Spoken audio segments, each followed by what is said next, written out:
Hello and welcome to Clay to Canopy, the show where I attempt to make just about everything from the ground up.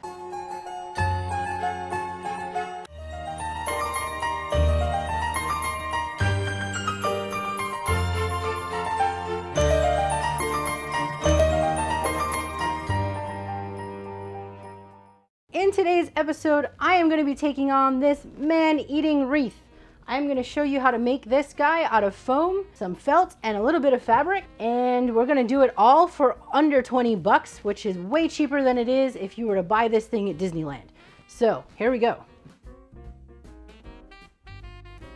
Now the man-eating wreath is actually an oval. I'm going to show you how to cut one. And this is just a piece of floral foam that I picked up. It's kind of expensive, so don't purchase these without a coupon. Let's open this bad boy up. I have my 5-gallon bucket and I'm just going to trace a round part at the top and then at the bottom. You want to try and get it centered, and you can measure your center point. And then I'm just going to take a Sharpie marker and trace.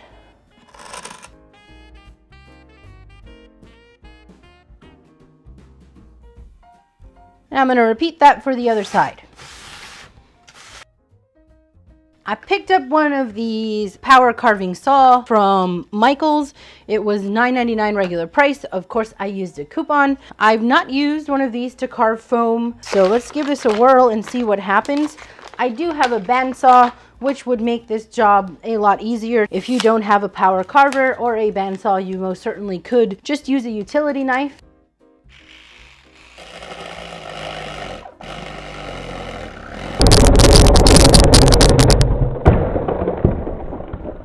All right, not a bad little cut.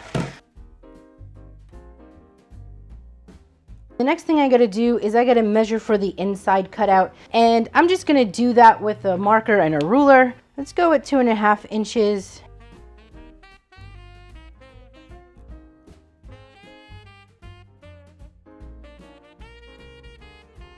So the next thing I need to do is soften the edges, and I'm only going to do this to the top side, the part that's going to make contact with the wall. It's not necessary to do it for that. I'm going to throw on some safety glasses for this. You could also throw on a mask if you have sensitive lungs. To make this job a lot easier, measure yourself a 1/2 inch around the outside border on both the face and the side. This is going to give you a guideline so that you can hold your knife at an angle and meet the line in both places. And you'll see what I mean in a minute. And now you can go ahead and hold the knife at an angle and try and meet your two lines.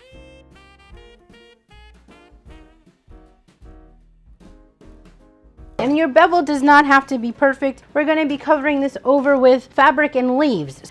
I'm digging this little $5 find. This is like awesome buy. I'm going to go ahead and repeat that for the inside.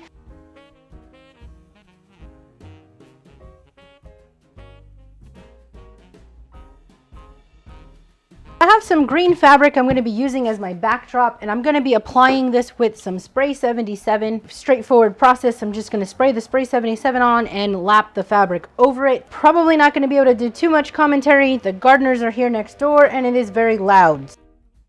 Before you spray, cover your area. I am going to be covering this with leaves, so I'm not going to go too nuts over the wrinkles in the surface. I'm only going to do it to the bevel, and I'll do the inside and the outside as separate pieces.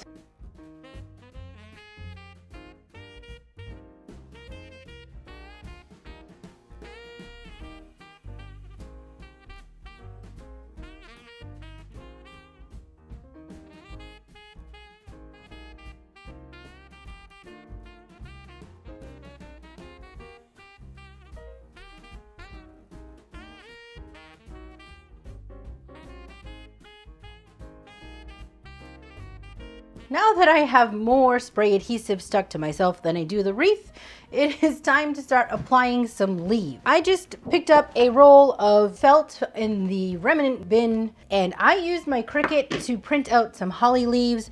If you don't have a Cricut or a silhouette or a craft cutter, then you could just do these by hand. It's a pretty simple pattern. This could become one of your couch projects. Cut up your leaves while you're sitting on the couch. If you want my SVG files, then please shoot me an email. Say, hey, I just watched your man-eating wreath video and I really would like your templates. They are totally going to be for free. The only thing I ask is that you please subscribe because it really does help me out. This is what the screen looks like, and you would just click make. It lines up just about the 12 by 12. So I've cut up my felt sheets to just under 12 by 12. The felt can be a really big pain to get to stay on the mat. This is one of the ones that I do like to tape down, and this is why I've cut the felt sheets just under the 12 by 12 so that I can get on some blue tape, and I'm just using some basic blue tape. If you're asking me for the SVG file, I'm just going to be sending you off the individual leaf. You'll have to work out, how big you want them printed. It's going to take a few minutes to get this going. SVG files can be opened up and used as regular templates for hand cutting if you want to hand cut your felt and you don't have a cutting machine.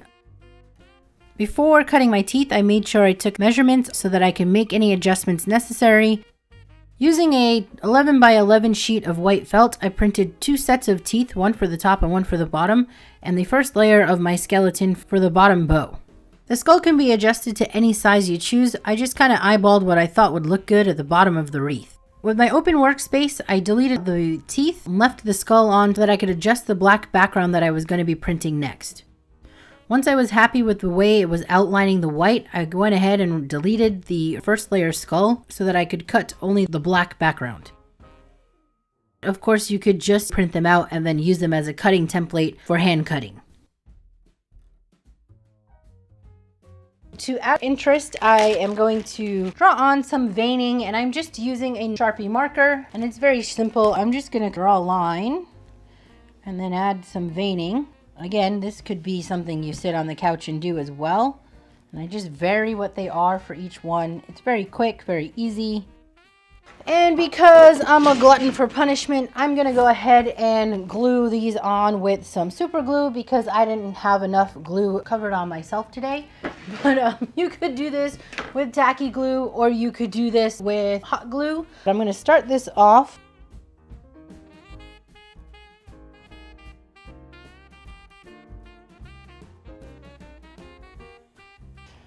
I'm not as concerned if a bit of this fabric comes peeking through.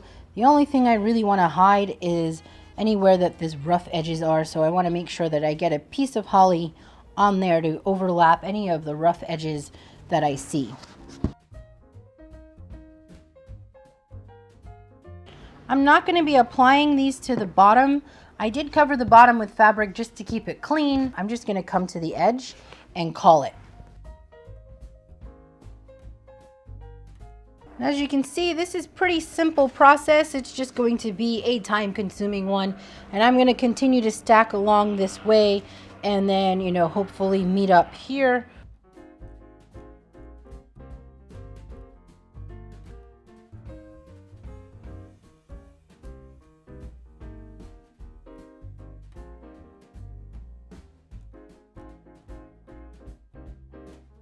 For the arms, I'm just taking that middle insert. I drew a line to divide the two in the middle and freehanded a swirl. I'm using the curvature that I cut out as the main part of the round just to make life a little bit easier. Once I have one cut out, I'll go ahead and use that as a template for the other sides. If they're not perfect, it's okay.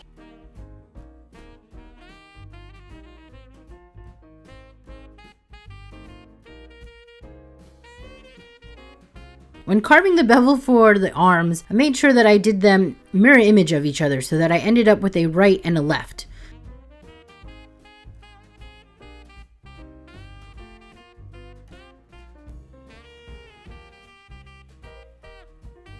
I applied the base fabric to the arms, which, to be honest, was kind of tricky.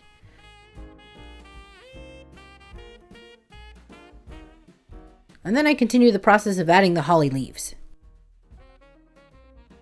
All right, you guys, I'm coming to the end here. I'm going to be attaching the arms next. I thought it would be much easier for me to store by having the arms removable. Now, you certainly can glue these on if you have a way of storing, but since this is such an odd shape, I want to be able to remove these and kind of tuck them in here and, go ahead and do my storage that way. I've inserted just a fairly thick meat skewer. I've already got this first one on, and I put a hole in each one so that it can just kind of stand up on its own. First thing I did was I just took my meat skewer and I drove the pointed end in. You want to make sure that you're following where the steak's going to land. You don't have it on on a funky angle and accidentally dig through. If you want to put 2 of these in, you can.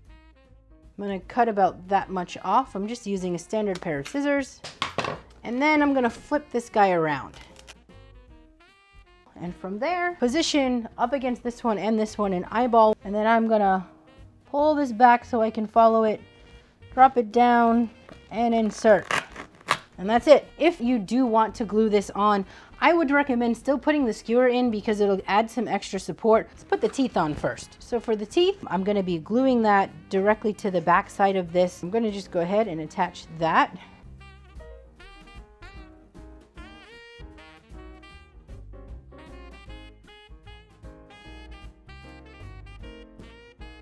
I want to give that a minute to dry before I flip it over so I don't accidentally glue the thing to the table.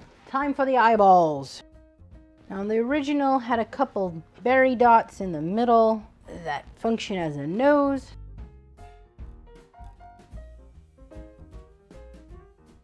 It's alive!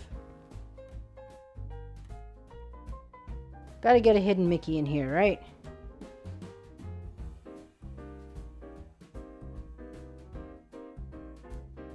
I found this roll of striped ribbon at Target. It was $5. They do sell it at some craft stores. This ribbon has some wire in it, and I'm just going to use it to form a bow. So for the bow, do a little crossover. Don't want it to be too ginormous, probably good. Throw a dot of glue to hold it down in place. To give yourself a nice tapered edge, pinch. Cut on an angle. Okay, so then I'm just going to take a strip of the ribbon, fold it in half.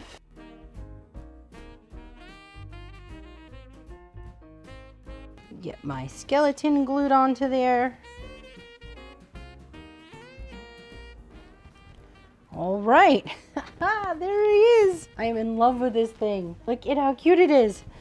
That's basically all I have for you today. I hope you enjoyed this video. Please like, share, and subscribe if you have not done so already, and I hope to see you soon.